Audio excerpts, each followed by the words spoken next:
அழைத்தவரே ஊழியத்தின் ஆதாரமே, அழைத்தவரே அழைத்தவரே ஊழியத்தின் ஆதாரமே. எங்கள் அன்பு பிதாவே, எங்களோடு பேசும். இயேசுவின் நாமத்தில் கேட்கிறோம் பிதாவே, ஆமென். ஹல்லேலூயா. இந்த நாளிலே கூட தேவனுடைய வார்த்தையை கேட்க வந்திருக்கிறவங்களை தேவன் அளவில்லாமல் ஆசீர்வதிப்பாராக. இந்த மாதத்தில் 1ஆம் தேதி ஆண்டவர் ஒரு வாக்குத்தத்த வசனத்தை நமக்கு தந்தார். அந்த வசனத்தை நம்ம தியானமாகவும் வேத பாடமாகவும் ஆய்வு செய்வோம். அந்த வசனத்தை யோசுவாவின் புஸ்தகம் 24ஆம் அதிகாரத்தில் 15ஆம் வசனத்தில் போட்டிருக்கிறது. அந்த வசனத்தினுடைய பின்பகுதியை நான் உங்களுக்காக வாசிக்கிறேன்.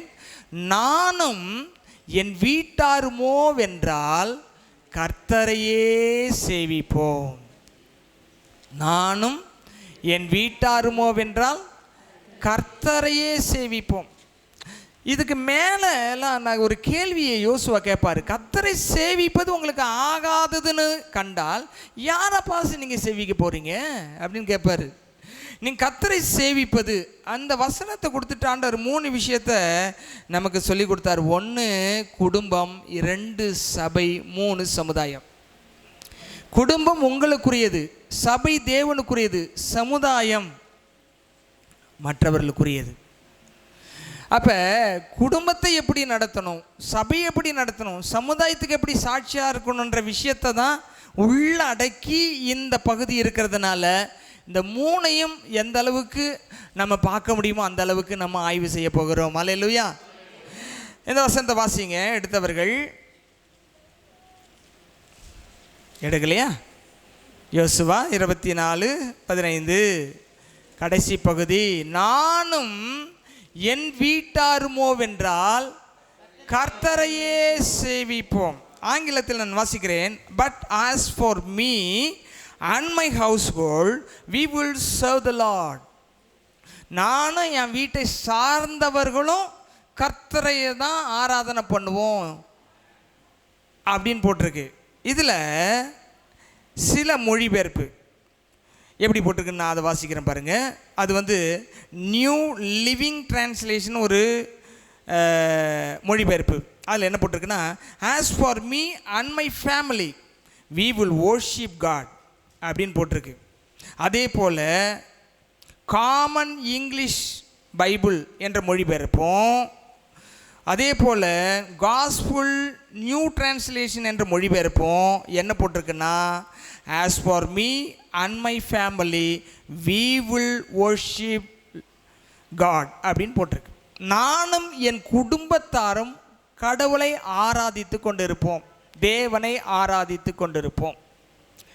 அப்போ நம்ம வாழ்க்கையில் முதலாவது தேவன் இந்த உலகத்தில் படைத்தது குடும்பம்.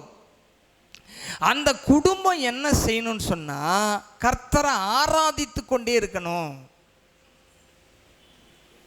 இதுக்கு ஒரு ஆமீன் கேட்டு வாங்கக்கூடாது. குடும்பம்னா என்ன, வாட் இஸ் ஃபேமிலி அப்படின்னு சொன்னால் 3 பேர் சேர்ந்தது தான் குடும்பம். 3 பேர் சேர்ந்ததுக்கு ரொம்ப சொல்லுங்கள். யார் யார்? தப்பாக சொல்லிட்டீங்க. குடும்பத்தில் தான் குழந்தைகள் வரும். குடும்பத்தில் தான் எது வரும்? குழந்தைகள் வருவாங்க. அப்போ குடும்பன்றது 3 பேர் யாருன்னா, தேவன், தேவனுக்கு பயப்படுகிற புருஷன், புருஷனுக்கு கீழ்ப்படுகிற மனைவி. இந்த ட்ரையாங்கிள் தான் ஃபேமிலி.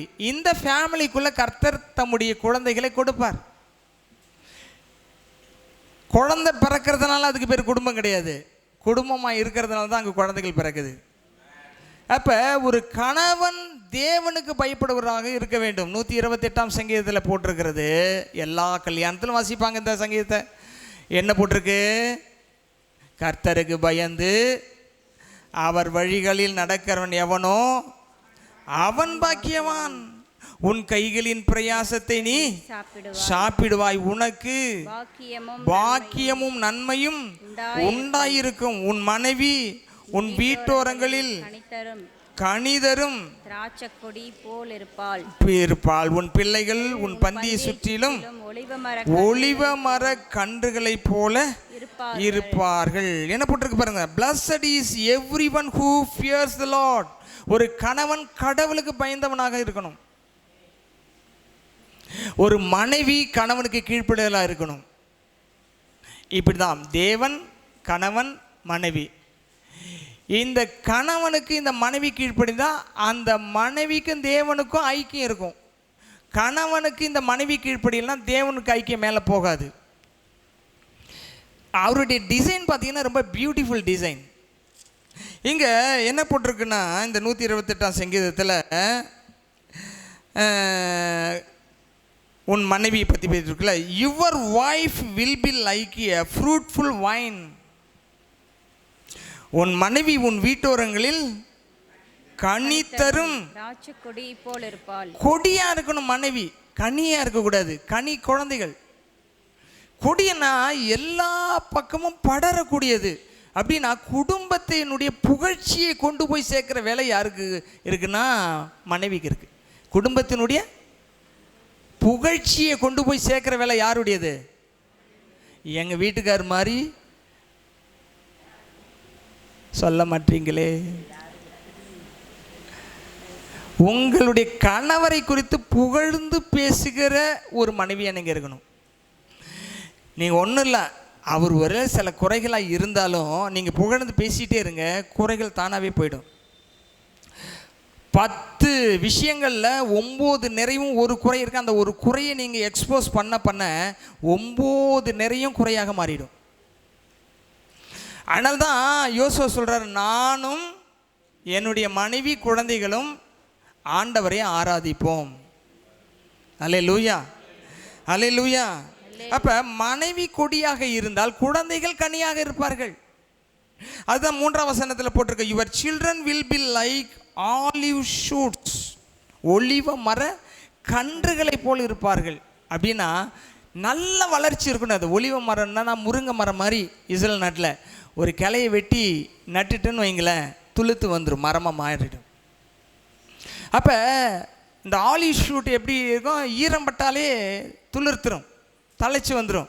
நீங்கள் பார்த்தீங்கன்னாக்கா நோவனுடைய பேழையில் காக்காவை திறந்து விட்டார், அதுக்கப்புறம் புறாவை திறந்து விட்டார். புறா வந்து எதை கொத்திட்டு வந்துச்சு?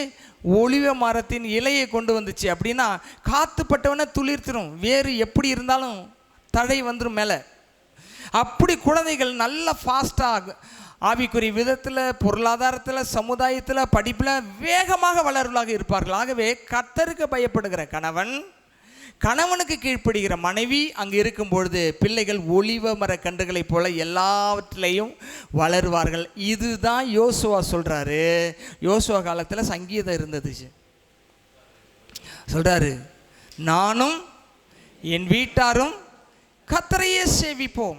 இப்போ பாருங்க, யோசுவா யார் கூட ஊழியம் பார்த்துட்டு இருந்தாரு? யோசுவா யார் கூட ஊழியம் பார்த்துட்டு இருந்தாரு? மோசேயோட. Very good. மோசேயோட ஊழியம் பார்த்துட்டு இருந்தார். மோசே தேவனால் தெரிந்து கொள்ளப்பட்ட தேவ மனுஷன். அவர் வந்து லேவி கோத்திரத்தார். அவருக்கு ஆசாரிய ஊழியம் கொடுக்கப்பட்டது. அந்த கோத்திரத்தில் வந்ததான ஆரோனுக்கு ஊழியம் கொடுக்கப்பட்டிருந்தது. இந்த லேவி கோத்திரத்தை சாராத எப்ராயிம் கோத்திரத்தானாகிய யோசுவாவுக்கு மோசேக்கு அடுத்த ஊழியம் ஏன் கொடுக்கப்பட்டதுன்னா அதுக்கு காரணம் இருக்குது. நீங்கள் எப்பயுமே வசனத்தை உள்ளே போய் அதில் இருக்கிற சாரத்தை எடுத்துட்டிங்கன்னா ஆசீர்வாதம் தானாக வரும். யாத்திராம் புஸ்தகம் 33ஆம் அதிகாரம் 11ஆம் வசனத்தினுடைய கடைசி பகுதியை பார்த்தீங்கன்னா, இந்த யோசுவா தன் வாலிப பிரயாயத்தில் கர்த்தருடைய கூடாரத்தை விட்டு, ஆசரிப்பு கூடாரத்தை விட்டு நீங்க, அதுதான் 33:11 எக்ஸடஸ். ஒருவன் தன் சிநேகிதனோடு பேசுவது போல. கடைசி பகுதி மட்டும் வாசிக்கிறீங்களா? நூனின் குமாரனாகிய யோசுவா என்னும் அவனுடைய பணிவிடைக்காரனாகிய வாலிபன் ஆசரிப்பு கூடாரத்தை விட்டு பிரியாதிருந்தான். ஒரு லேவியன் அங்க இருக்கலாம். அதுதான் பைபிள் முழுசும் பார்த்தீங்கன்னா ஆசரிப்பு கூடாரத்தில் யாருன்னா லேவியர்கள் பணிவிடை செய்வார்கள், ஆசாரியர்கள் பணிவிடை செய்வார்கள். ஆனால் இங்க நூனின் குமாரனாக யோசுவா எப்ராயிம் கோத்திரத்தான். அவனுக்கு எப்படி இந்த ஊழிய வாய்ப்பு கிடைச்சது அப்படின்னு பார்த்தா அவனுடைய குட் கேரக்டர் என்ன தெரியுங்களா? ஆசரிப்பு கூடாரத்தை விட்டு நீங்கவே இல்லை. அவங்க உட்காந்து படிச்சுக்கிட்டே இருக்கிறான், நியாயப்பிரமாண புஸ்தகத்தை படிச்சுக்கிட்டே இருக்கிறான். டெய்லி நைட்டு பகல் எங்கே யோசுவா எங்கேப்பாங்க பாரு, அங்கே இருக்கிறாரு ஆலயத்துக்குள்ளே. ஆங்கிலத்தில் பாருங்க அழகா போட்டிருக்கு, his assistant Joshua son of Nun, a young man, would not depart from the tent. அந்த ஆசரிப்பு கூடாரத்திட்டு விலகியே போகலையா. சாப்பிட்டா போய் படிக்கிறது, சாப்பிட்டா போய் வசனத்தை தியானிக்கிறது. எப்பொழுதுமே வசனத்தை தியானிக்கிறவனுக்கு ஊழியம் கிடைக்கும், ஊழியத்தை தேடிட்டு இருக்கிறவனுக்கு ஊழியம் கிடைக்காது. லேவி கோத்திரத்தில் பிறந்தவங்களாம் ஷிஃப்ட் கணக்கில் ஊழியம் பார்ப்பாங்க ஆசரிப்பு கூடாரத்தில். இவங்க நினச்சிட்டே இருப்பாங்க, நம்முடைய ஷிஃப்ட் எப்போ வரும்னு தெரியல, போனாக்கா நம்ம ஆசரிப்பு கூடாரத்தில் பணிவிடை செய்யலாம், காணிக்கை கிடைக்கும், சாப்பாடு கிடைக்கும், கறி கிடைக்கும், வாங்கிட்டு வந்து வீட்டில் சாப்பிட்லாம். அவருடைய முறை வரும்பொழுது அந்த முறைக்காக காத்துக்கிட்டு கிடப்பாங்க. ஆனால் ஒரு மனுஷனுக்கு லேவி கோத்திரத்தானே இல்லை, அவனுக்கு ஒரு ஊழியம் தானா வந்துச்சு. எப்படி தெரியுமா? அவன் ஆசரிப்பு கூடாரத்தை விட்டு நீங்காதிருந்தான். நான் உங்களுக்கு சொல்கிறேன், இந்த ஆலயத்துக்குள்ளே எத்தனை முறை ஒவ்வொரு நாளைக்கு வந்துட்டு போகிறீங்களா, அத்தனை ஆசீர்வாதங்களை தேவன் பரலோகத்திலிருந்து உங்களுக்கு அனுப்புவார். உங்களை அவர் தெரிந்தெடுப்பார். வசனத்திலே முக்கியத்துவமாக இருங்கள், வசனத்துக்காக வாழுங்கள். ஆலயத்தில் உட்காருங்க, வந்து ஆலயத்தில் உட்காந்து பேசி பாருங்க, ஆண்டவர் இடத்துல பதில் தானாகவே வரும். அம்மா நீட்டுக்காக ஜெபம் பண்ண சொன்னாங்க. இன்றைக்கி நீட்டு எழுதுகிற நம்முடைய எல்லா பிள்ளைகளுக்காக ஜெபிங்க. குயின் கிரேசி என்ற அருமையான மகள் இன்னும் நிறைய பேர்லாம் எழுதுகிறாங்க. அவங்கெல்லாம் நல்ல மார்க் எடுத்து மருத்துவம் மாறணும்னு ஜெபிங்க. அல்லேலூயா, அல்லேலூயா. காலேஜ் கிடைக்க வேண்டிய பசங்களுக்கு காலேஜ் கிடைக்கணும், எல்லாருக்காக ஜெபிங்க. இங்கே கவனிங்க, இந்த ஜெபத்துக்கெல்லாம் பதில் வரணும்னா வேதத்தை ஆராய்ச்சி செஞ்சு பாருங்க. அதிலிருந்து தங்க கட்டிகளை, வைரத்தை, மாணிக்கத்தை, மரகதத்தை, இந்திர நீலத்தை, சந்திரகாந்தத்தெல்லாம் அள்ளி எடுக்கலாம், உள்ளே இருக்குது. சுவிசேஷ கூட்டங்களிலே வெளியில் இருக்கிற மரத்தில் இருக்கிற கனிகளையும் பயிர்களையும் தான் கொடுப்பாங்க. வேதத்தை உட்கார்ந்து ஆராய்ச்சிங்கனாக்கா நிலத்துக்கு அடியில் இருக்கிற பொக்கிஷத்தை நீங்களாவே எடுத்துக்கொள்ளலாம். வெறும் மேலே இருக்கிறதெல்லாம் புல்லையும் பூண்டையும் தலையும் கனியும் சாப்பிட்டுட்டு வாழாதீங்க. பூமிக்கு அடியில் எப்படி பொக்கிஷத்தை தோண்ட தோண்ட கிடைக்கிறது ஆழத்தில், அதே போல வேதத்தை உட்கார்ந்து யோசுவா போல ஆராய்ச்சி பண்ணி பாருங்க, ஊழியம் உங்களை தேடி வரும். ஊழியத்தை யாரும் தேடி போக வேண்டியதில்லை. நான் ஊழியத்தை தேடி போகிறதே கிடையாது, பிளாட்ஃபார்ம் தேடுறதில்லை, மைக்கை தேடுறதில்லை. ஆண்டவரே கொடுக்குற ஊழியத்தை செஞ்சுட்டு போவோம், அவ்வளோதான். அல்லேலூயா, அல்லேலூயா. இந்த யோசுவா ஆசரிப்பு கூடாரத்தை, ஹிஸ் அசிஸ்டன்ட். யாருடைய அசிஸ்டண்ட்? மோசேயுடைய அசிஸ்டன்ட். மோசேயுடைய அசிஸ்டண்டாக யோசுவா வர்றதுக்கு வாய்ப்பு இல்லை. லேவி கோத்திரத்தான் தான் வந்திருக்கணும், அல்லது அவனுடைய ஃபேமிலியில் ஒருத்தன் தான் வந்திருக்கணும். ஏன் யோசுவா இங்கே வருகிறாருன்னா, அவர் இரவும் பகலும் வேதத்தை தியானம் பண்ணி கொண்டே இருந்ததினாலே தேவன் பார்த்து மோசேக்கு ஒரு அசிஸ்டண்ட்டை கொடுத்தாரு. உங்களை பார்க்குறாரு ஆண்டவர். அதிகாலை ஜெபிக்கிறீங்களா பார்ப்பாரு, இல்லை. பைபிளை தியானிக்கிறீங்களா பார்ப்பாரு, இல்லை. இது ரெண்டு இல்லைன்னா வாழ்க்கையில் பரிசுத்தமே இருக்காது, தெரியுங்களா? அங்கே ஃபீஸ் போய்டும், அவ்வளோதான், முடிஞ்சு போச்சு. இப்போ உங்கள்கிட்ட ஒரு ஊழியத்தை கொடுத்தா என்ன ஆகும்? ஊழியம் ஃபீஸ் போய்டும். ஆத்மா கொடுத்தா என்ன ஆகும்? ஆத்மா ஃபீஸ் போய்டும். எதை கொடுத்தாலும் ஃபீஸ் போய்டும். நீங்கள் ஃபீஸ் போனவங்களா இருந்தீங்கன்னா எல்லாம் ஃபீஸ் போயிடும். அதனால தான் எப்பொழுதுமே வசனத்தை தான் நம்ம மையப்படுத்தி வாழணும். கிரைஸ்ட் சென்டர்டு லைஃப்ன்றது என்னென்னா, தேவன் சொன்ன வார்த்தையை மையமாக வச்சு வாழணும். இந்த வாழ்க்கைக்கு பேர் தான் கிறிஸ்துவ வாழ்க்கை. அப்போ வசனத்தை தியானித்தா கர்த்தர் பேசுவார். கர்த்தர் சித்தம் என்ன, கர்த்தருடைய வழிநடத்துதல் என்ன, கர்த்தர் என்ன செய்ய விரும்புகிற அந்த உணர்வு நம்முடைய இருதயத்தில் உண்டாகும். அந்த வழியில் நம்ம நடக்கோம். அதுக்காக தான் யோசுவா ட்ரைனிங் ஆனார். மோசேக்கு அசிஸ்டண்டாக தேவன் போட்டார். உபாகம் புஸ்தகத்தில் மோசேனுடைய வாழ்க்கை முடிகிறது. மோசே மரிக்கிறதுக்கு முன்னாடி யோசுவாவை கூப்பிட்டு அவன் தலையில் கையை வச்சு அவனை அடுத்த தன்னுடைய ஸ்தானத்தில் அபிஷேகம் பண்ணுறாரு. எதனால் வந்துச்சு தெரியுமா? லேவி கோத்திரத்திற்கு அவங்க அக்கா தங்கச்சிக்கு அண்ணன் தம்பிக்கு வரலைங்க. ஏன் வந்துச்சுன்னா, இரவும் பகலும் வேதத்தை தியானிக்கிற மனுஷன் மட்டும்தான் பாக்கியவான். இரவும் பகலும் வேதத்தை தியானிக்கிற மனுஷன் மட்டுமே வெற்றி பெறுவான். இரவு பகல் வசனத்துக்கு நடுங்குகிறவனே கர்த்தரை நோக்கி பார்ப்பார். வசனம் இல்லாத வாழ்க்கை வேஸ்டான வாழ்க்கை, விசனமுள்ள வாழ்க்கையாக மாறிவிடும். வார்த்தைக்கு முக்கியத்துவம் கொடுங்கள். நீங்க ஒரு வழக்காடு மன்றத்துக்கு போனீங்கன்னா அங்கே வழக்கு எப்படி விசாரிக்கப்படுகிறதா? சட்டத்தின்படி வழக்கு விசாரிக்கப்படுகிறது. வாதியும் பிரதிவாதியும் அங்கே என்ன பேசிக்கொள்கிறார்களோ அது நீதிபதி கேட்டு சட்டம் என்ன சொல்லுகிறதோ அதுபடி தீர்ப்பு செய்கிறார். நம்மளெல்லாம் நியாயந்திருக்கிற ஒரு நாளில் எது நியாயந்திருக்கும் தெரியுமா? இந்த வேதத்தில் இருக்கிற வசனம்தான் நியாயந்திருக்கும். நான் அதை பண்ண இதை பண்ணலாம் ரெக்கமெண்டேஷன்லாம் அங்கே கிடையாது, செல்லாது. அவர் பட்சம் பாதம் உள்ள தேவன் அல்ல. அல்லேலூயா. ஆகவே தான் நாம யோசுவா என்று சொன்னால் ரட்சகன் என்று அர்த்தம். யெஷுவா அப்படின்னு ஈப்ரிய வேர்டு இருக்கு. இயேசு கிறிஸ்துக்கும் யெஷுவான்ற வேர்டு தான் யூஸ் பண்ணுறாங்க. யோசுவாக்கும் யெஷுவான்ற வேர்டு தான் யூஸ் பண்ணுறாங்க. கிங் ஜேம்ஸ் வெர்ஷன் ஒன்று இருக்குது. அதில் நீங்கள் போய் பார்த்தீங்கன்னா இந்த யோசுவான்ற இடத்துல ஜீசஸ்ன்னு போட்டிருக்காங்க. இயேசு என்ன பண்ணாரோ அதை பழைய ஏற்பாட்டில் அதற்கு முன்மாதிரியாக அல்லது ஒரு மாடலாக ஒரு நிழலாட்டமாக யோசுவா எல்லாம் பண்ணியிருக்காரு. இயேசு கிறிஸ்து 12 வயசில் ஆலயத்துக்கு போனார் இல்லையா? அதுக்கப்புறம் 30 வயசு வரைக்கும் என்ன பண்ணாருன்னே தெரியலன்னு சொல்லிட்டு ஒரு கேள்வி இருக்குது வேதத்தை படிக்கிறவங்களுக்கு. 30 வயசில் அவர் ஞானஸ்நானம் எடுக்கிறார். அதுக்கு முன்னாடி என்னங்க பண்ணிட்டு இருந்தாருன்னா பைபிளை படித்து தியானம் பண்ணிட்டு இருந்தார். எத்தனை வருஷம் இயேசு ஊழியம் பண்ணார்? 3.5 வருஷம் ஊழியம் பண்ணார். எத்தனை வருஷம் பைபிள் படித்து ஜெபம் பண்ணார்? 18 வருஷம். ஒரு வருஷத்துக்கு 5 வருஷம் ஜெபம் பண்ணியிருக்காரு, 5 வருஷம் பைபிள் படிச்சிருக்காரு. 3.5 வருஷம் ஊழியங்க, 18 வருஷம் பைபிள் படித்து ஜெபம் பண்ணியிருக்கிறார். 12 வயசுலேருந்து 12 வயசு வரைக்கும் குழந்தை பருவம், 13 வயசுலேருந்து பிள்ளை பருவம், அதாவது டீனேஜ் ஆரம்பிச்சிருது. 30 வயசு வரைக்கும் 18 ஆண்டுகள் வீட்டு வேலை செஞ்சுக்கிட்டு, தச்சு வேலையை செஞ்சுக்கிட்டு, அம்மாவுக்கு ஹெல்ப் பண்ணிக்கிட்டு, பசங்க தன்னுடைய அக்கா தங்கச்சிக்கெல்லாம் ஹெல்ப் பண்ணிட்டு என்ன பண்ணிட்டு இருந்தார்? பைபிளை வாசித்து ஜெபிச்சார்.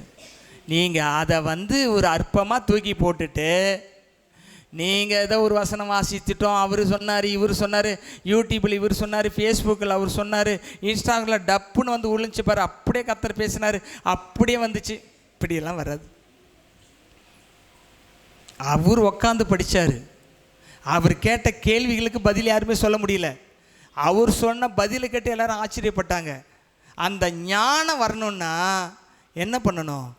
தனியாக உட்காந்து பைபிளை படித்து ஜெபிக்க ஆரம்பிங்க. இதை ஃபஸ்ட்டு செய்யுங்க. அதுதான் இந்த பைபிளில் போட்டிருக்கிறது. என்ன போட்டிருக்குன்னு சொன்னால், தேவனுக்கு பயந்த மனிதன், கர்த்தருக்கு பயப்படுகிற மனுஷன், அவன் குடும்பம் ஃபஸ்ட்டு ஆசீர்வதிக்கப்படும். அந்த ஆசீர்வாதத்தை பிசாசால் தடுக்கவே முடியாது,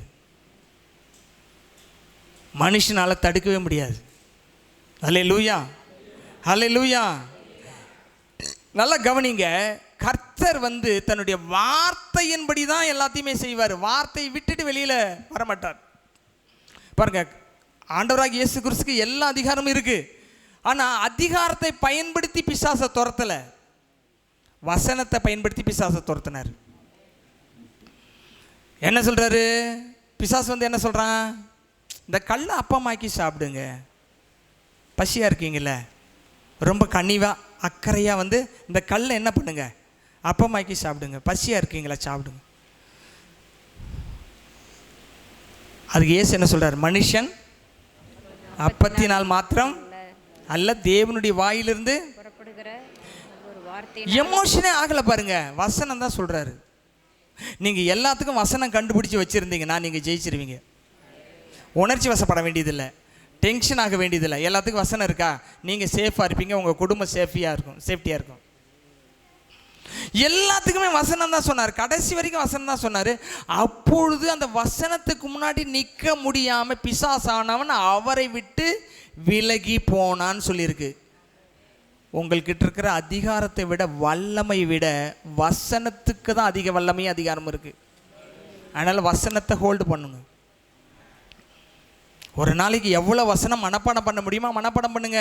அதுதான் அம்பு, சத்துருவை கொல்லுகிற நிர்மூலமாக்குகிற அம்பே வசனம்தான். அல்லேலூயா. நான் இந்த பைபிள் வாங்குறதுலேருந்து யோபு புஸ்தகத்தை ஸ்டார்ட் பண்ணியிருக்கிறேன். யோபு புஸ்தகத்தை ஸ்டடி பண்ணிகிட்டு இருக்கிறேன். அப்படி ஒரு லீடிங் கிடச்சதுனால அதை படிச்சுட்டு இருக்கிறேன். பைபிளே முதலாவது எழுதப்பட்ட புத்தகம் யோபு புத்தகம் தான். ஆபிரகாலத்துக்கு முன்னாடி வாழ்ந்த ஒரு மனுஷனுடைய சரித்திரம். இன்றைக்கி நிறைய பேர் நீதியை குறித்து பேசுகிறாங்க. இயேசு இல்லாத காலத்தில், சபை இல்லாத காலத்தில், ரட்சிப்பை பற்றி யோசிக்க கூட முடியாத காலத்தில் ஒரு மனுஷன் மனசாட்சியின்படி கடவுளுக்கு பயந்து நீதிமான வாழ்ந்திருக்கான். எஸ்தரை பற்றி 8 அதிகாரம் எழுதப்பட்டிருக்கிறது. ரூத்தை பற்றி சில அதிகாரங்கள் எழுதப்பட்டிருக்கிறது. தாவீதை பற்றி சில அதிகாரம் எழுதப்பட்டிருக்கிறது. தன்னுடைய மனசாட்சிக்கு பயந்து நல்லொழுக்கமாக வாழ்ந்த ஒரு மனுஷனை பற்றி 42 அதிகாரம் எழுதப்பட்டிருக்குங்க. உண்மையும் உத்தமமானவனை பற்றி தேவன் பேசிகிட்டே இருப்பார்.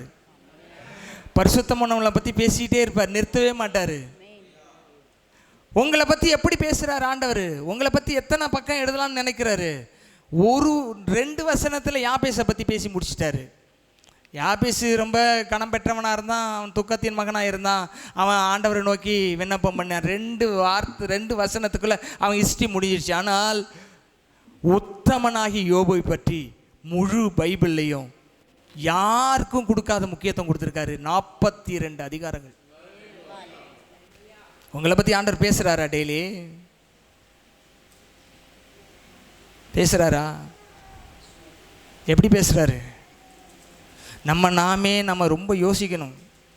இது ரொம்ப கடைசி காலம். யோபு புஸ்தகம் ஏன் 42 அதிகாரம் எழுதணும் டீட்டெயிலாக? என்ன எழுதியிருக்கலாம்? 2வது அதிகாரம் முடிஞ்சவொன்னே கவனிங்க, லிசன். 2வது அதிகாரம் முடிஞ்சவொன்னே என்ன பண்ணியிருக்கலாம்? அவனுடைய 4 நண்பர்கள் வந்து பலவிதமாக பேசினார்கள். ஆனால் யோபு பேசின மாதிரி பேசவில்லை. முடிச்சுட்டு 40ஆம் அதிகாரம் 41 5 அதிகாரத்தில் முடிச்சிருக்கலாம்ல. ரெட்டிப்பான ஆசீர்வாதம் கிடைச்சி முடிச்சிருக்கலாம். எல்லா டிஸ்கஷனும் ஓப்பனாக ஏன் எழுதுறாரு தெரியுமா? ஒரு உத்தமனுக்கு விரோதமாக 1 கோடி நாவுகள் எழுப்பினாலும் அந்த நாவுகள் எல்லாம் பொய்யான நாவுகள் என்பதை நிரூபிப்பதற்காக தான் டீட்டெயிலாக எல்லா வாக்குவார்த்தையும் எழுதியிருக்கிறார். கரங்களை தட்டி கத்திர மையப்படுத்துவோம். நீதியில் நிலைத்திருந்து திருமுகம் நான் காண்பேன். உயிர் தெழும்போது சாயலால் திருப்தியாவே. நீதியில் நிலைத்திருந்து திருமுகம் நான் காண்பேன். உயிர் சாயலால் திருப்தியாவே. அல்லேலூயா ஓசன்னா, அல்லேலூயா ஓசன்னா, அல்லேலூயா ஓசன்னா, அல்லேலூயா. நீதி முக்கியங்க, நீதி முக்கியம், நேர்மை முக்கியம், நியாயம் முக்கியம். சரி சொல்லுவாங்க, நம்முடைய நீதிகளாம் அழுக்கான கந்தை. உண்மைதான். ஒரு மனுஷனாக வாழ்கிறதுக்கு மனுஷ நீதி வேணும். சொல்லுங்க, ஒரு மனுஷனாக வாழ்கிறதுக்கு மனுஷ நீதி வேணும். இப்போ உங்களை ஒருத்தவங்க நம்புன்னா உங்களை பற்றி அவங்க நியாயமானவங்க, நேர்மையாக இருப்பாங்க, கரெக்டாக பேசுவாங்கன்னு அப்படி இருந்தால் தானே நம்புவாங்க உங்களை. நீங்கள் சொல்கிறதெல்லாம் பொய்யா சொல்லிக்கிட்டு பேசுகிறதெல்லாம் மாறுபாடாக பேசுனாக்க உங்களை நம்புவாங்களா? நம்ப மாட்டாங்க. மனுஷனாக வாழ்கிறதுக்கு மனுஷ நீதி வேணுங்க. அந்த மனுஷனாக வாழ்ந்த அந்த நீதியை வச்சு ரட்சிப்பை வாங்க முடியாதுன்றதுனால தேவனை விசுவாசித்து தேவனுடைய நீதியை வாங்கணும். மனுஷ நீதி வேண்டான்னு சொல்லலை, மனுஷனாக வாழ்கிறதுக்கு மனுஷ நீதி வேணும். ரட்சிக்கப்படுறதுக்கு தான் தேவ நீதி வேணும். இயேசு எனக்காக பிறந்தார், இயேசு எனக்காக மரித்தார், இயேசு எனக்காக அடக்கம் பண்ணப்பட்டார், இயேசு எனக்காக உயிர்த்தெழுந்தார். நான் அவரை விசுவாசிச்சாதான் என்ன தேவனுடைய நீதி எனக்குள்ள வரும்னு விசுவாசிக்கணும், அதை நம்பணும். அதுக்காக தான் தேவ நீதி. மனுஷ நீதியும் வேணும், தேவ நீதி வேணும். மனுஷனா வாழ்றதுக்கு மனுஷ நீதி வேணுங்க, தேவ பிள்ளையா வாழ்றதுக்கு தேவ நீதி வேணும். ஆனால் மனுஷ நீதியை வச்சு தேவ நீதியை வாங்க முடியாது. மனுஷ நீதிமான வாழ்கிறதுனால நம்ம ரட்சிக்கப்பட முடியாது. அதன் மூலமாக ரட்சிப்பு நமக்கு கிடைக்காது. அது ஒரு சன்மார்க்க நெறி. நல்ல பையனா சொல்கிறாங்களே, நல்ல பையன்ற ஒரு சன்மார்க்க நெறி, நல்ல பையன்ற ஒரு நீதி, நல்ல பையன்ற ஒரு நியாயம் வேணும். அதுக்கப்புறம் அதை வச்சு ரட்சிப்பை வாங்க முடியாது. இயேசு விசுவாசம் தான் ரட்சிப்பை வாங்க முடியும். அங்கே மனுஷ நீதியிலிருந்து தேவ நீதிக்கு அவன் வர்றதுக்கு அந்த மனுஷ நீதியினுடைய அடிப்படை அவனுக்கு உதவி செய்யும், புரிஞ்சு கொள்றதுக்கு உதவி செய்யும். ஆனால் அதே சமயத்தில் இன்னொரு விஷயத்தை நீங்கள் பார்க்கணும். ஒருத்தன் நீதிமானாவும் இல்லை, நியாயமானவனவான்னு இல்லை, பாவியாக இருக்கிறான்னா அவன் தேவனை விசுவாசித்தாலும் அவன் தேவனுடைய நீதிமானம் மாற முடியும். ஆனால் யோபு புஸ்தகம் ஏன் எழுதப்படுகிறது அப்படின்னு சொன்னால், மனசாட்சியின்படி கடவுளுக்கு பயந்தவன் உண்மையுத்தமாக வாழ முடியும் என்பதற்கு சான்றாக எழுதப்பட்டது தான் யோபு புஸ்தகம். அல்லேலூயா. அவன் நினச்சிருந்தானே எப்படி வேணா தன்னுடைய வாயை திறந்து எப்படி வேணா கடவுளை பற்றி தூசித்திருக்க முடியும், பேசியிருக்க முடியும். ஆனால் அவன் பேசலை. அதுதான் இன்டெகிரிட்டி, அதுதான் இன்டெகிரிட்டி. இங்கே கவனிங்க, யோசுவா சொல்கிறாரு, நானும் என்னுடைய குடும்பத்தாரும் தேவனையே ஆராதனை செய்வோம் அப்படின்னு சொல்கிறார்.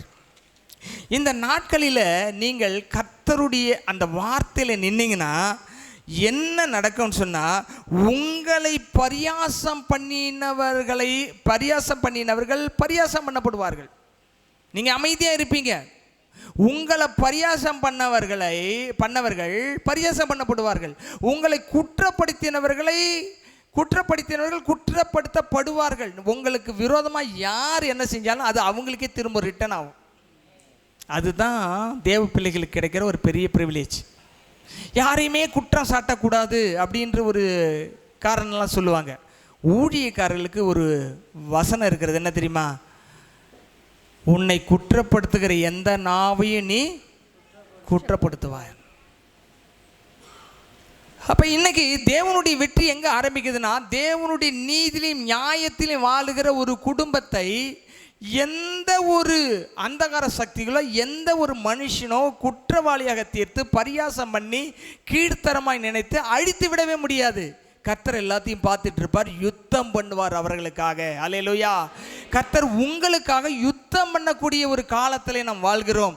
நம்முடைய குடும்பத்தையும் நம்முடைய குழந்தைகளையும் கிறிஸ்துவுக்குள் நிலைத்திருக்க பண்ணுவதற்காக கர்த்தர் இந்த வாக்குத்தத்தத்தை நமக்கு கொடுத்திருக்கிறார். அல்லேலூயா, அல்லேலூயா. ரெண்டு விஷயத்தை நீங்கள் யோசுவாவின் வாழ்க்கையில் நம்ம பார்க்க போகிறோம். முதலாவது, அவன் குடும்பத்திலே வெற்றியாளனாக இருந்தான். குடும்பத்தை நடத்துவதிலே வெற்றியாளனாக இருந்தான். வாசிங்க, அதான் 24:15 நம்ம வாசித்தோம். நானும் என் வீட்டாரும் கர்த்தரையே என்ன சொன்னாரோ அதை அவங்க மனைவி செஞ்சாங்க, பிள்ளைகள் செஞ்சாங்க. அதனால் வெற்றியாளராக மாறிட்டார். ஒவ்வொரு குடும்பத்துக்கும் ஒவ்வொரு விதமான மிஷன் இருக்கும், ஒர்க் இருக்கும். அதனால் ஒருத்தரை மாதிரி இன்னொருத்தர் இருக்க முடியாது. உங்கள் குடும்பத்தில் என்ன தேவன் டிசைன் பண்ணி வச்சுருக்காரோ அதை செய்யுங்க. அதை ஃபாலோ பண்ணுறதுக்கு உங்களுடைய குடும்ப தலைவரை ஃபாலோ பண்ணுங்கள். அல்லேலூயா.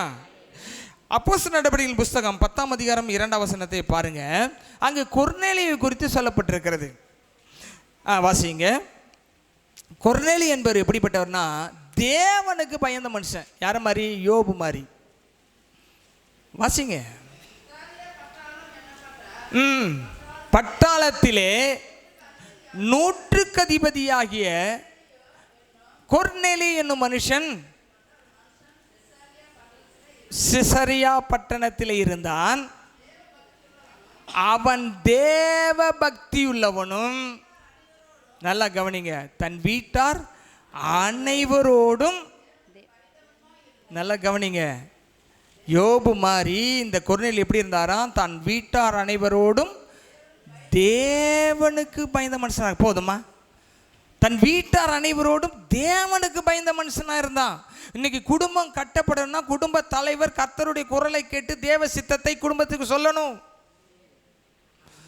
இங்க தேவ சித்தத்தை அறிந்த ஒரு மனுஷன் கொர்நேலியு என்ன செய்யறாரு? ஜெபம் பண்றாரு.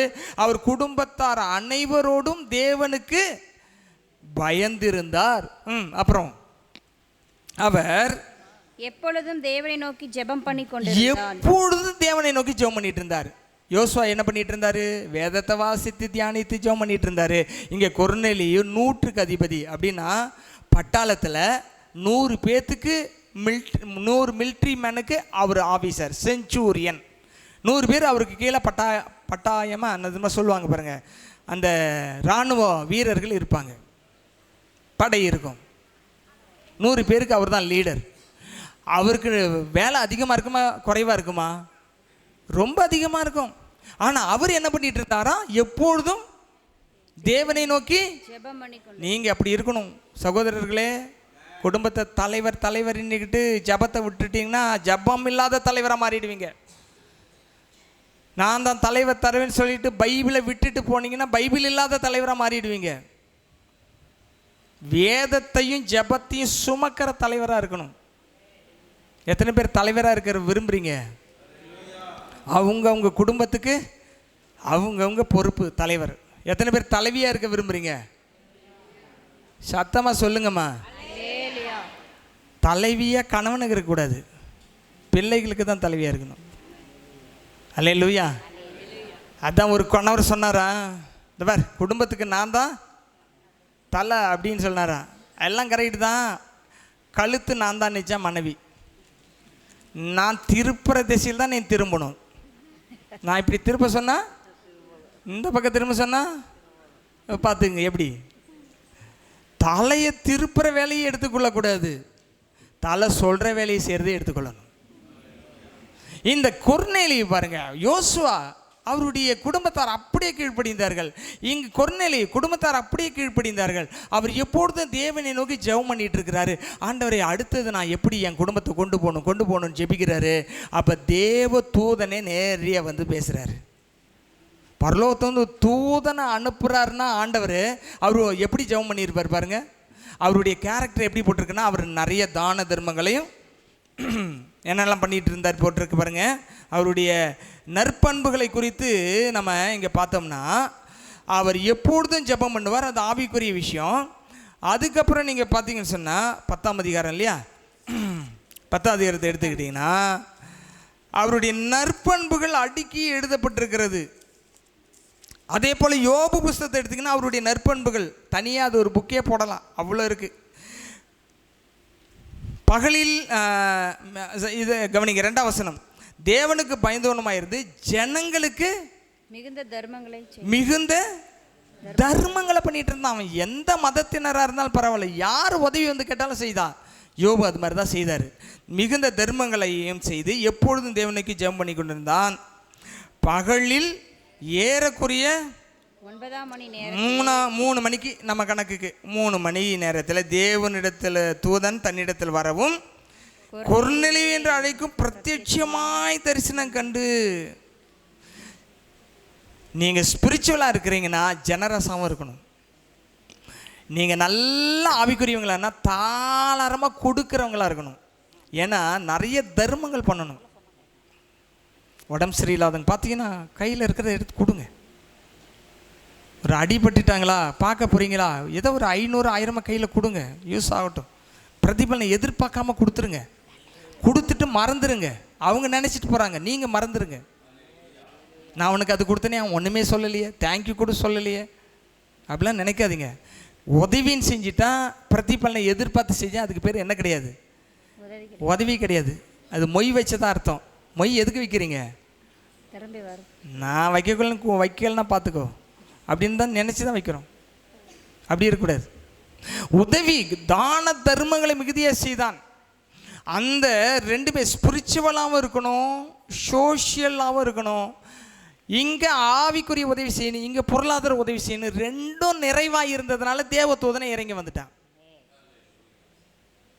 நம்முடைய கை எப்பயுமே எப்படி இருக்கணும்? திறந்து திறந்து திறந்து மூடி இருக்கக்கூடாது. குழந்த வெளியில் பிறந்து வந்த தாயின் வயிற்று வெளியே வந்தால் எப்படி கை எப்படி தான் வச்சுருக்கோம், இறுக்கி மூடி இருக்கும், கொஞ்சம் கொஞ்சமாக தான் திறக்கும். நம்ம அது மாதிரி நமக்கு கிடைச்சதெல்லாம் பிடிச்சி நம்மளே வச்சிடக்கூடாது, கொடுக்க வேண்டியவங்களுக்கு கொடுக்கணும். அல்லேலூயா. நிறைய தான தர்மங்களை செய்து கொண்டிருந்தான். ஆண்டவர் பாருங்க ஒரு தூதனை அனுப்பி அவனுடைய செயல்களை பற்றி சொல்கிறார். என்ன சொல்றாரு பாருங்க, அப்பொழுது அவன் உன் ஜெபங்களும் உன் தருமங்களும் தேவனுக்கு நினைப்பூட்டுதலாக அவர் சந்நிதியில் வந்தெட்டி இருக்கிறது. பா இங்கே ஒன்றும் இல்லை, இங்கே பாருங்க, கவனிங்க. டே பிள்ளைகளா, Menaka, listen here, look at me. இப்போ இங்கே ஒரு புக் எடுக்கிறோம், இங்கே ஒரு புக்கு, 2 புக்கு, 3 புக்கு, அதை தொடணும்னா எப்படி ஒரு 300-400 புக் ஆகுமா? அங்கே போய் தொடணும்னா இப்போ பாருங்க, அந்த மனுஷன் செய்த ஜபம் அடுக்கிக்கிட்டே போனால் எங்கே போயிடுச்சு? பரலோகத்துக்கு போயிடுச்சு. அவன் தான தர்மம் இங்கேருந்து அடுக்கிட்டு அங்கே போய் எட்டிடுச்சு. அவ்வளோ தான தர்மம், அவ்வளோ ஜபம் பண்ணிட்டான். போய் எட்டினதுனால தூதனை அனுப்பி, அப்பா நிறைய ஜபம் பண்ணிட்டான், நிறைய தர்மம் பண்ணிட்டான், அவனுக்கு என்ன வேணும் கேளு, அவனுக்கு என்ன வேணும் கேளு. அப்போ பாருங்க வந்தேட்டி இருக்கிறது. இப்பொழுதும் நீ யோப்பா பட்டணத்துக்கு மனுஷரை அனுப்பி பேதுரு என்னும் மறுபேறு கொண்ட சீமோனை அழைப்பி அவன் தோல் பதறினவனாகிய சீமோன் என்னும் ஒருவனிடத்தில் தங்கியிருக்கிறான், அவனுடைய வீடு கடலோரத்தில் இருக்கிறது, நீ செய்ய வேண்டியதை அவன் உனக்கு சொல்லுவான் என்றார். இவர் என்னத்துக்காக ஜெபிச்சிருக்காரு? நாங்கள் ஆவிக்குரிய ஜீவிதத்தில் ஒரு இடத்துல வந்து நின்றுட்டோம், இதுக்கு மேலே எப்படி வளர்றதுன்னு தெரியல, நாங்கள் உம்மை அறிஞ்சு கொண்டு உமக்குள் வளர விரும்புகிறோம், எங்களுக்கு உதவி செய்யுங்கன்னு ஜெபிச்சிட்ருக்காரு. ஒரு புறஜாதி மனுஷன், இவர் யூதர் கிடையாது. எப்படி லேவி கோத்திரத்துக்கு இல்லாத ஒரு யோசுவா ஆசரிப்பு கூடாரத்தில் இருக்காரோ அதே போல் இவர் யூதர் அல்ல, இவர் புற இனத்தார், ஒரு அரசு அலுவலர். அவர் வந்து ஜெபம் பண்ணிட்டு இருக்காரு, ஆவிக்குரிய ஜீவிதத்தில் வளரணும். நம்ம ஜெபம்லாம் லிஸ்ட்டு போட்டால் நம்ம வானத்தை விட அதிகமாக எட்டும்னு நினைக்கிறேன். நம்ம போட்டு தேவைகள் லிஸ்ட்டு போட்டால் மேலே போய் கீழே மறுபடியும் வந்துடும். மேலே போய் எட்டி தேவதூதனை கொண்டு வருதா இல்லையா, நம்ம லிஸ்ட்டு மறுபடியும் ரிட்டர்ன் கீழே வரும். இங்கே என்ன ஜெபம் பண்ணுறாருன்னா, அடுத்த லெவலுக்கு நான் எப்படி போகிறது, ஆவிக்குரிய ஜீவிதத்தில் வளருது. அப்போ சொல்கிறாரு, இது பார் பேதுன்னு ஒருத்தர் ஒரு உனக்கு சொல்லிக் கொடுப்பார். இப்போ பரிசுத்தாவியே முதல் முறையாக 120 பேர் மட்டும்தான் உலகத்திலே பெற்றிருக்கிறாங்க. அதுக்கு மேலே யாருமே பரிசுத்தாவி பெற்றுக்கொள்ளலை. இந்த சீஷர்கள் என்ன சொல்லிட்டாங்க, இந்த பார் நம்ம குலத்தில் பிறந்த இயேசு கிறிஸ்து மரிச்சார், அடக்கப்பட உயிர் தெரிந்தார், நமக்கு பரிசுத்தாவி கொடுத்துட்டாரு. யாருக்குமே பரிசுத்தாவி சொந்தம் கிடையாது, நமக்கு மட்டும்தான் சொந்தம். இந்த பரிசுத்தாவி வச்சு நம்ம உலகத்தில் எதை வேணால் சாதிக்கலாம் அப்படின்ட்டு இருக்கிறாங்க. இப்போ உண்மை உத்தமமான புறஜாதி மனுஷன், நீதி நியாயத்தை நிறைந்தவன், ஜெபம் பண்ணுகிறவன், தேவனுக்கு பயந்து நடக்கிற தான தர்மம் பண்ணுகிறவனை ஆண்டவர் தூதனை விட்டு அனுப்பி நீ பேதுரு இங்கே வர சொல்லுன்னு சொல்லிட்டாரு. நீங்கள் யாராக இருந்தாலும் வேதத்தை தியானித்து ஜெபிக்கிறவங்களா இருந்தீங்கன்னு வைங்க, ஆட்டோமேட்டிக்காக தூதனே வந்துடுவான். அல்லேலூயா, அல்லேலூயா. சரி, இப்போ இங்கே வந்த உடனே அங்கே பேதுரு என்ன பண்ணுறாருன்னு சொன்னாக்கா என்ன செய்கிறான்னு சொல்லி பாருங்க. 23ஆம் வசனம். அப்பொழுது பேதுரு அவர்களை உள்ளே அழைத்து அவர்களுக்கு உபசாரம் செய்து மறுநாளே அவர்கள் கூட புறப்பட்டான். யோப்பா பட்டணத்தாராகிய சகோதரர் சிலரும் அவனோட கூட போனார்கள். மறுநாளிலே செசரியா பட்டணத்தில் பிரவேசித்தார்கள். பேதுரு உள்ளே பிரவேசிக்கிற பொழுது கொர்நேலியு அவனுக்கு எதிர்கொண்டு போய் அவன் பாதத்தில் விழுந்து பணிந்து கொண்டான். பேதுரு அவனை தூக்கி எடுத்து எழுந்திரும், நானும் ஒரு மனுஷன்தான் என்றான். பாருங்க, ஜபம் பண்ணா தூதனே வந்து இறங்குற ஒரு விசுவாசி ஒரு பாஸ்டுடைய காலில் போய் விழுறாரு. நாமளாம் வந்து என்னது, நான் ஜெபம் பண்ண ஏஞ்சல்ஸ் வருவாங்க தெரியும்ல, நாம் வேற லெவலு. ஊழியக்காரா உட்கார சொல்லு, ஆண்டவர் கூப்பிட்டுருக்காரா பாரு, நான் ஜெபம் பண்ணி உங்களை அனுப்பியிருக்காரு. எப்படியே பேசுவாங்க. அந்த மனுஷன் போய் பாதத்தில் விழுந்தா அவர் சொல்கிறாரு, நானும் உன்னை போல ஒரு மனுஷன் தான்ப்பா, எழுந்துன்னு சொல்லிட்டு எதுக்காக கூப்பிட்டேன், என்ன காரியத்துக்காக கூப்பிட்டேன்னு கேட்குறாரு. இதில் முக்கியமானது மட்டும் நான் உங்களுக்காக வாசிக்கிறேன். 34. அப்பொழுது பேதுரு பேசத் தொடங்கி, தேவன் பட்சபாதம் உறவல் அல்ல என்றும் எந்த ஜாதியிலாலும் ஜனத்திலாயினும் அவருக்கு பயந்திருந்து நீதி செய்கிறன் எவனோ அவனே அவனுக்கு உகந்தவன் என்று நிச்சயமாய் அறிந்திருக்கிறேன். நல்லா கவனிங்க, இதுதான் பாயிண்ட். புறஜாதியாரோ யூதரோ படித்தவங்களோ படிக்கலையோ கர்த்தருக்கு உகந்தவங்களா இருக்கிறீங்களா? அதான் முக்கியம். கர்த்தருக்கு உகந்தவங்களா இருந்தீங்கன்னா கர்த்தர் உயர்த்திடுவாருங்க. கர்த்தர் கைவிடவே மாட்டார். கர்த்தர் பட்சபாதம் உள்ளவர் அல்ல. நல்லா கவனிங்க, இதனுடைய சோஷியல் பேக்ரவுண்டுக்கு கொண்டு போனால் இந்த யூத குலத்தை சார்ந்ததான பேதுரு அங்கே போகக்கூடாது, தங்கக்கூடாது, சாப்பிடக்கூடாது. அப்படி சாப்பிட்டா அது யூதர்களுக்கு அருவருப்பு. ஆனால் இங்கே பேதுரு என்ன சொல்றாரு? தேவன் பட்சபாதம் உள்ளவர் அல்ல, எந்த ஜனத்திலாகிலும் அவருக்கு பயந்திருந்தா நீதி செய்கிறவன் எவனோ அவனே அவனுக்கு உகந்தவன். நீங்க யாரை வேணா இருங்க, உலகத்துல மனுஷனா இருக்கீங்களா? கர்த்தருக்கு பயப்படுறீங்களா? உண்மையா தான தர்மம் பண்றீங்களா? கர்த்தருடைய சித்தத்தை செய்றீங்களா? அவருக்கு பிரியமானவங்க நீங்க தான். யார் வேணா என்னவா சொல்லிட்டு போறாங்க. இப்படி சொல்லி பேசிட்டு இருக்கும்பொழுது என்ன நடந்தது தெரியுமா? இப்படி பேசிட்டே இருக்கும்பொழுது 44 இந்த வார்த்தைகளை பேதுரு பேசி கொண்டிருக்கையில், நல்லா கவனிங்க, இந்த வார்த்தைகளை என்ன வசனங்களை பேதுரு பேசி கொண்டிருக்கையில் வசனத்தை கேட்டவர்கள் யாவர் மேலும் பரிசுத்த ஆவியானவர் இறங்கினார். கரங்களை தட்டி கர்த்தரை மகிமைப்படுத்துவோமா? ஹல்லேலூயா. வசனத்தை கேட்கறவங்க மேல பரிசுத்த ஆவியானவர் இறங்குவார். வசனத்தை கேட்கறவங்க மேல பரிசுத்த ஆவியானவர் இறங்கி கிரியை செய்ய ஆரம்பிப்பார். எந்த ஜாதி எந்த ஜனமாக இருந்தால் ஆண்டவருக்கு அப்படியெல்லாம் ஒன்றுமே கிடையாது.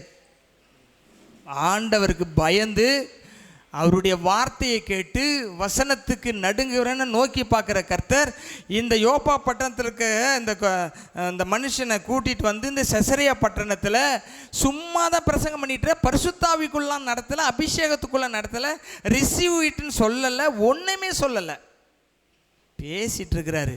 ஆனால் கேட்டவங்க அவ்வளோ வாஞ்ச, நாங்கள் தானம் பந்தரம் பண்ணோம், ஜெபம் பண்ணோம், இப்போ ஏதோ ஒன்று நமக்கு தேவை, அடுத்த லெவலுக்கு நம்மளை கொண்டு போகிறாருன்ட்டு கேட்டுக்கிட்டே இருந்தாங்க பாருங்க. ஆண்டவர் என்ன பண்ணிட்டாரு? அவர்கள் பல பாஷைகளை பேசுகிறதையும் தேவனை புகழ்ந்து பேதுருவோடு கூட வந்திருந்த விருத்த சேதனமுள்ள விசுவாசிகள் கேட்டபொழுது பரிசுத்தாவின் வரம் புறஜாதிகள் மேலும் பொழிந்தருளப்பட்டதை குறித்து பிரமித்தார்கள். என்னடா இவங்கெல்லாம் பரிசுத்தாய் பெற்றுட்டாங்க? ஐயையோ, நாம் என்ன நினச்சிட்டு இருந்தோம்? போய் ஒரு ஜபத்தை பண்ணிட்டு வரலான்னு வந்தா நம்ம மேலே இறங்கின மாதிரி இவங்க மேலே இறங்கிட்டாரு. என்ன இது சரியா இல்லையே? ஏன் ஆண்டவர் இறங்கினாரு? ஆண்டவர் இறங்கக்கூடாது, நம்ம மேலே தானே இறங்கினாரு. இப்போ யார் மேலே இறங்கினார்? பிரமிச்சு போயிட்டாங்க. நல்லா தெரிஞ்சுங்க, தேவன் யூதருக்கு மட்டும் தேவன் அல்ல, தேவன் கிறிஸ்தவர்களுக்கு மட்டும் தேவன் அல்ல, உலகத்திலே மனிதனாய் பிறந்த அத்தனை பேருக்கும் தேவன் தான் என் ஆண்டவராகிய இயேசு கிறிஸ்து. அவர் ஒவ்வொரு மனிதனுக்காக மரணத்தை ருசி பார்த்தார், ஒவ்வொரு மனிதனுக்காகவும் சிலுவையிலே ரத்தம் சிந்தி மரித்தார், ஒவ்வொரு மனிதனுக்காகவும் வேதனைகள் அனுபவித்தார், ஒவ்வொரு மனிதனுடைய அக்கிரமத்தை பாவத்தை சாபத்தை சுமந்து சிலுவையிலே ஜீவனை விட்டார், ஒவ்வொருவருக்காக அடக்கம் பண்ணார், ஒவ்வொருவருக்காக உயிரோடு இருந்தார். அவர் அனைவருக்குமான தேவன். அந்த வாய்ப்பு தான் இப்போ உங்களுக்கு கதவை தட்டுகிறது. நீயும் எப்பொழுதும் ஜெபிப்பாயா? நீயும் எப்பொழுது வேதத்தை தியானிப்பாயா? அப்படி என்ற உனக்கும் நான் அந்த ஆசீர்வாதத்தை தருவேன்,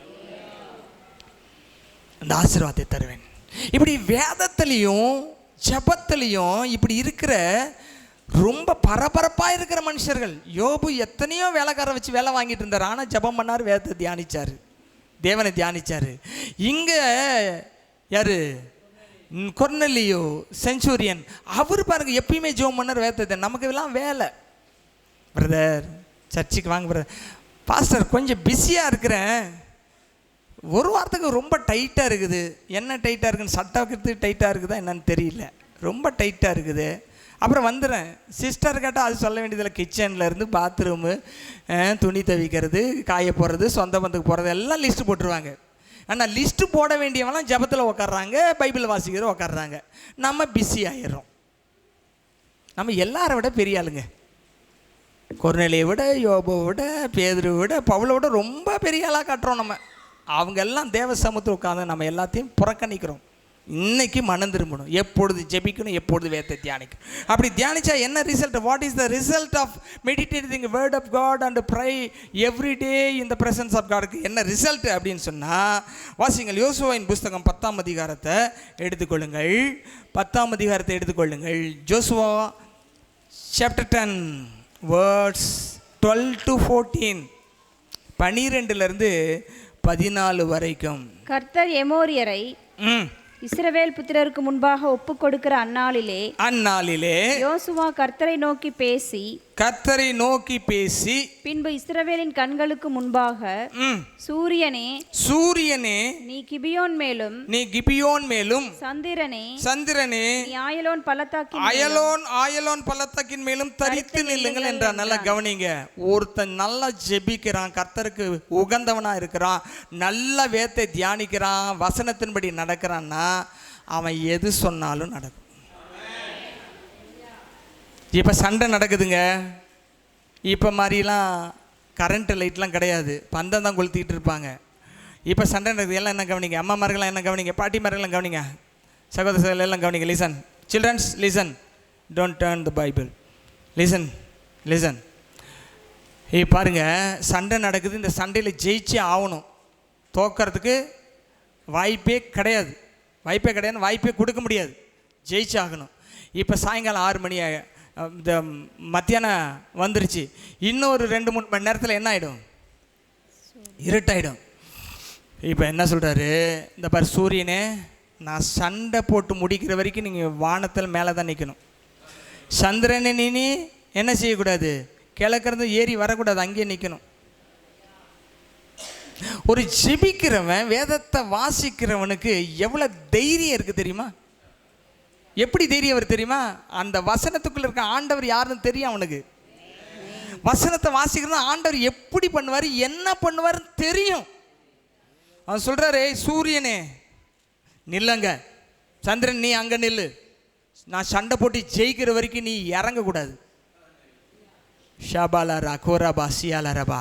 இது வரைக்கும் உங்க மேல வந்த நிந்தனைகளை கர்த்தர் உடைக்கிறார், சாப கட்டுகளை உடைக்கிறார், குற்றம் சாட்டுதலை நிர்மூலமாக்குகிறார். நீங்க தேவனுக்கு பயந்து நடந்து பாருங்க, எல்லாத்தையும் அவர் பார்ப்பார். அடுத்த வசனத்தை நான் வாசிக்கிறேன், கவனிங்க.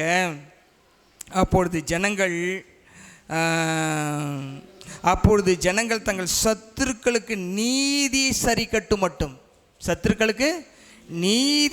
மட்டும் சூரியன் தரித்தது, சந்திரனும் நின்றது.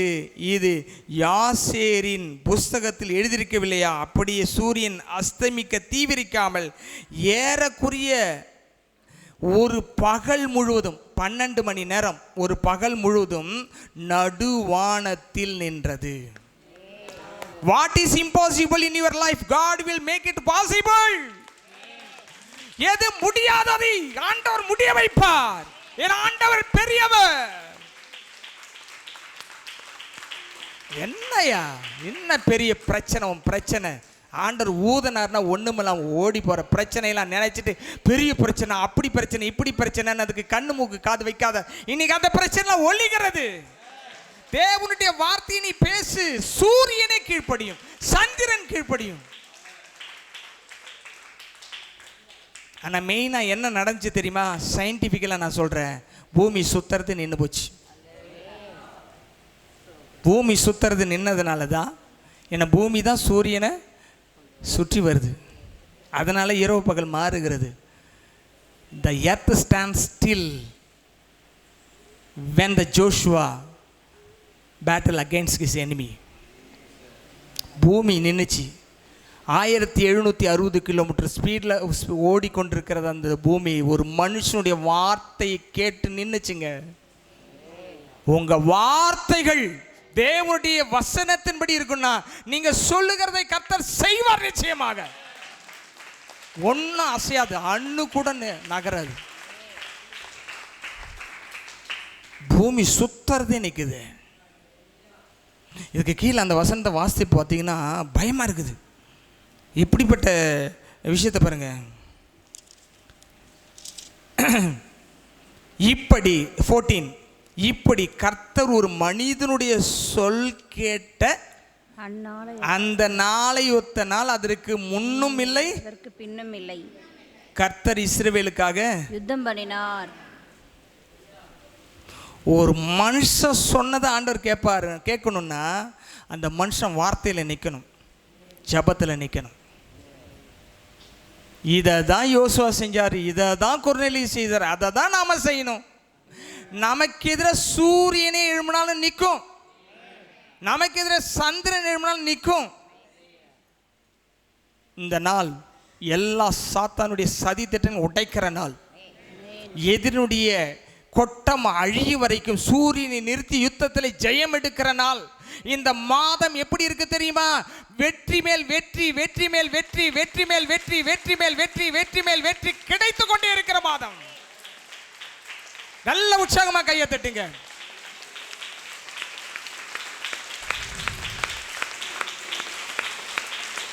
ஹல்லேலூயா.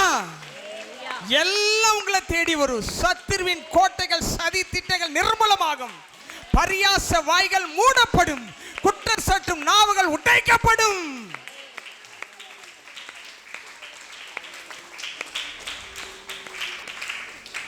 மே மாசம், this is the month of May, the month of family.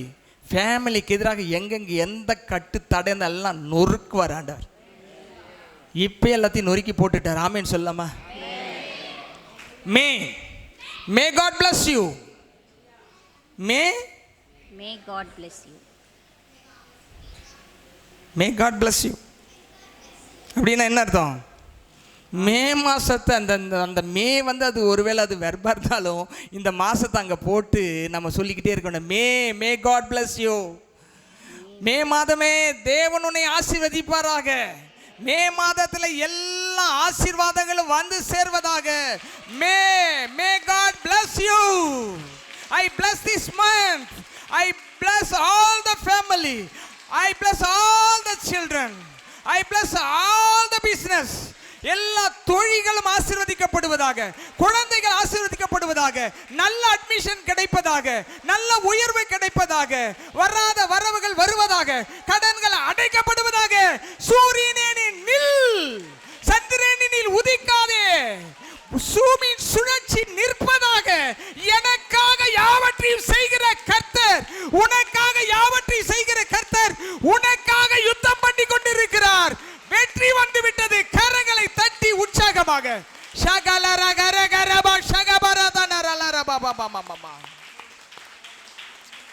Hallelujah, hallelujah. Stand in the word of God. Pray in spirit. Both things make you a successful person in your life. Don't quit anything. கண்களை மூடி ஆண்டவரை நோக்கி பார்ப்போம். பலவீனன் என்று தள்ளிவிடாமல் பலத்தால் இடை கட்டி நீர். பலவீனன் என்று தள்ளிவிடாமல் பலத்தால் இடை கட்டி நீர். பலத்தால் இடை கட்டி நீர். எத்தனை நன்மைகள் எனக்கு செய்தீர், எப்படி நன்றி சொல்வே, நான் எப்படி நன்றி சொல்வே. கரங்களை தட்டி எல்லாரும் ஆண்டவருக்கு நன்றி சொல்லுவோம். எல்லாரும் கரங்களை தட்டி. நன்மைகள் எனக்கு செய்தீர், எப்படி நன்றி சொல்வே, நான் எப்படி நன்றி சொல்வே. எல்லாரும் உற்சாகமா கரங்களை தட்டி கர்த்தருக்கு நன்றி சொல்லுவோம். Thank you Jesus, thank you Jesus. நன்றி ராஜா, நன்றி ராஜா. எல்லாம் எழுந்து நின்று ஒரு பாடலை நம்ம பாட போகிறோம். கீபோர்டு. இது எழுப்புதலின் நேரமல்லோ, இது யோசுவாவின் காலம்.